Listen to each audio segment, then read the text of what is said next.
February 23, 1944. The sun hadn't yet risen over the frozen horizon of occupied Germany. In the cockpit of a Boeing B-17 Flying Fortress sat Lieutenant John Morgan, just 23 years old, from Ohio. His bomber was called Yankee Doodle, the name faded, the paint chipped, the metal cold enough to bite your fingers. Outside, the temperature was 40 below zero. Inside, every breath turned to frost. Morgan glanced at his gauges. 25,000 feet.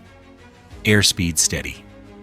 Around him, hundreds of other bombers shimmered in the morning light. 300 aircraft, all heading for the Messerschmitt factory in Regensburg. None of them knew what the next hour would bring. For Morgan and his crew, it would become a fire in the sky. 10 men flew aboard the Yankee Doodle, a mix of accents, jokes, and nerves, America's sons. Lieutenant James Chen, calm and steady co-pilot from California.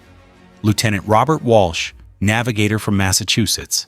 Staff Sergeant David Clean, the bombardier from New York. Technical Sergeant Frank Russo, flight engineer from Pennsylvania. Staff Sergeant William Hayes, radio man from Texas. Sergeant Michael O'Brien, ball turret gunner from Illinois. Sergeants Thomas Rivera and Charles Anderson, waist gunners. And in the tail, Henry Jackson from Georgia. Most were barely out of their teens, young, brave, and already too familiar with death. At 9:43 a.m., they crossed into Germany. Below them, snow-covered villages. Above, a clear blue sky, too clear, perfect for the enemy. At 9:57, a sharp voice crackled through the radio. "Bandits! 11 o'clock high."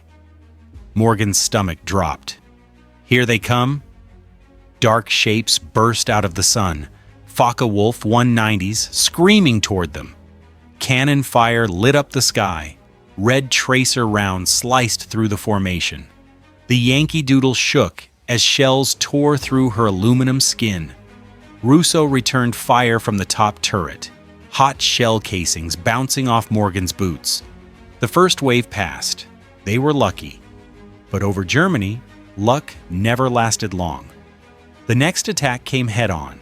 A Messerschmitt 109 roared straight at them, guns blazing. The nose of the bomber exploded. Sergeant Clean, the bombardier, was killed instantly. Lieutenant Walsh slumped over his maps, mortally wounded. The cockpit filled with smoke and fire. 2 engines on the left wing were gone, one flaming, one smoking. Hydraulic fluid sprayed across Morgan's legs. The Yankee Doodle was dying. "John, we're losing hydraulics!" Chen shouted, his voice shaking. Morgan gritted his teeth. 2 engines gone, fire spreading, 90 miles deep in enemy territory. They were out of options. Standard orders were clear. Get the crew out, but the intercom was dead. The men in the back couldn't hear him. If Morgan bailed now, the plane would spiral before they could jump. Someone had to hold it steady. He looked at Chen. No words. Just understanding. "Get them out," Morgan said. "I'll keep her level." Chen hesitated. "John, go." As Chen ran to the back, Morgan fought the controls alone. Flames crept along the left wing. The cockpit was choking with smoke. Every second was agony. Through the haze, he saw parachutes opening behind him. White against black sky. They were getting out. They were alive. Chen appeared again. "They're clear. Let's go." "Count to 20, Morgan said.